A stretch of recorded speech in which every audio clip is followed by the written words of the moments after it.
రాష్ట్రంలోని కోట్లాది మంది శ్రామిక జీవులకు ప్రభుత్వం ఎట్టకేలకు తీపి కబురు అందించింది. దాదాపు 14 ఏళ్ల సుదీర్ఘ నిరీక్షణకు తెరదించుతూ కనీస వేతనాలను పెంచుతూ చారిత్రక నిర్ణయం తీసుకుంది. స్కిల్డ్, సెమీ స్కిల్డ్, అన్స్కిల్డ్ విభాగాల్లోని 1.11 కోట్ల మంది కార్మికులకు ఇది భారీ ఊరటనిచ్చింది. అయితే ఈ పెంపును కార్మిక సంఘాలు స్వాగతిస్తున్నప్పటికీ తమ అభ్యర్థనలను పూర్తిగా పరిగణనలోకి తీసుకోలేదని, వేతనాల పెంపు మరింత శాస్త్రీయంగా ఉండాలని అసంతృప్తి వ్యక్తం చేస్తున్నాయి. ఈ నేపథ్యంలో సిరిసిల్లలో కార్మిక నాయకుల డిమాండ్లేంటి, అలాగే వాళ్ళ స్పందన ఎలా ఉందో అందించడానికి మా ప్రతినిధి మహేందర్ ఫేస్ టు ఫేస్.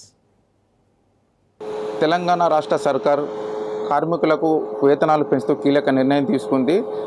కార్మిక వేతనాలు పెంచడంతో కార్మిక నాయకులు దీనిపై ఎలా స్పందిస్తున్నారు అనే విషయం మనం తెలుసుకునే ప్రయత్నం చేద్దాం. రాజన్న సిరిసిల్ల జిల్లాలో మనతో పాటు సిఐటి నాయకులు ఉన్నారు. దీనిపై స్పందించే ప్రయత్నం చేద్దాం. చెప్పండి అన్న, దీనిపై ఇప్పుడు సీఎం రేవంత్ రెడ్డి కీలక నిర్ణయం తీసుకున్నారు.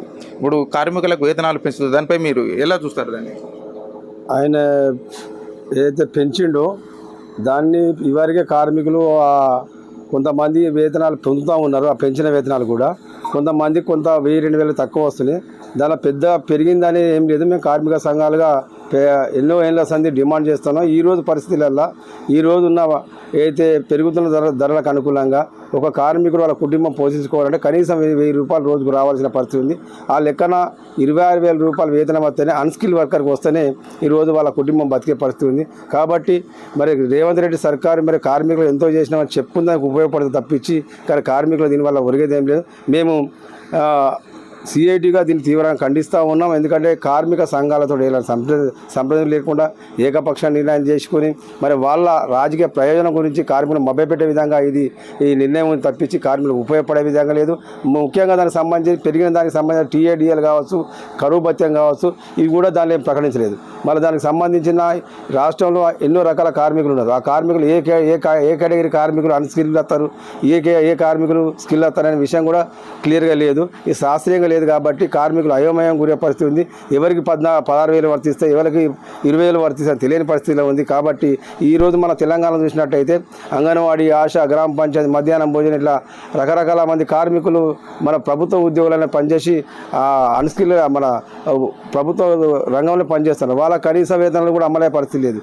వాళ్ళకి 8,000, 9,000 అమలవుతూ ఉన్నాయి, 10,000 దాటలేదు. మరి వాళ్ళకి ఇట్లా వర్తిస్తే కొంత వాళ్ళకు ఉపయోగపడే విధంగా ఉంటుంది. మరి ఆ పేర్లు పెట్టలేదు, ఏది ఎవరికి ఉపయోగపడేది కూడా తెలియని పరిస్థితుల కార్మికులు అయోమయంగా ఉన్నారు. కాబట్టి ఏదైనా శాస్త్రీయంగా ఇది లేదు కాబట్టి దీన్ని మేము వ్యతిరేకిస్తూ ఉన్నాం.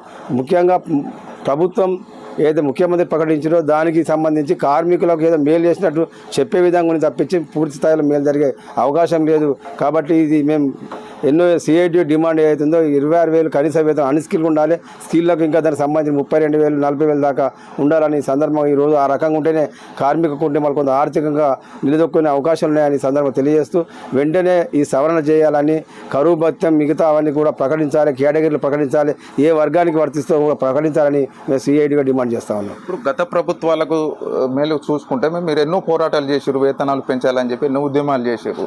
గత ప్రభుత్వాల కంటే ఇప్పుడు మా ప్రభుత్వం కార్మికుల గురించి ఆలోచన చేస్తుంది. ఇప్పుడు అందుకే ఇప్పుడు ఈ కూలీ సవరణ పెంపు అనేది మేము చేస్తున్నామని చెప్పి ఇప్పుడు ఉన్న ప్రభుత్వం చెప్తుంది. దానిపై మీరు ఏమంటారు? గత ప్రభుత్వం పెట్టుబడిదారికి అనుకూలంగానే పనిచేస్తూ ఉంది. ఇప్పుడు ఈ ప్రభుత్వం కూడా పెట్టుబడిదారికి అనుకూలంగానే పనిచేస్తూ ఉంది. ఇలా జియోలన్నీ క్లారిటీగా లేవు. ఈరోజు చూసినట్టయితే పెద్ద పెద్ద కంపెనీలు మన తెలంగాణకు వస్తూ ఉన్నాయి. వాళ్ళ జియోలు విడుదల జియోలు సవరణ చేస్తూ ఉంటే మరి వీళ్ళు కనీస వేతనాల కంటే ఎక్కువ ఇప్పుడు ప్రకటించడానికంటే ఇంకా ఎక్కువ వచ్చే అవకాశం ఉండేది. అలా చేయకుండా జీవోలను అణిగిపెట్టి ఏదో మేము పెంచుతున్నామని చెప్పడానికి ఉపయోగపడుతుంది తప్పించి గత ప్రభుత్వం జియోలు ప్రకటించలేదు, పేరు పెట్టలేదు. ఇప్పుడు కూడా కార్మికులు పోరాటాలు చేసుకొని ఎంతో కొంత వేతనం వాళ్ళు అక్కడ ఉన్న స్థానాలలో పెంచుకొని వాళ్ళు తీసుకుంటున్న కార్మిక పోరాటాల ఫలితంగా కొంత ఇప్పటికే 16,000 నుంచి 20,000 దాకా కార్మికులు రావడం జరుగుతూ ఉంది.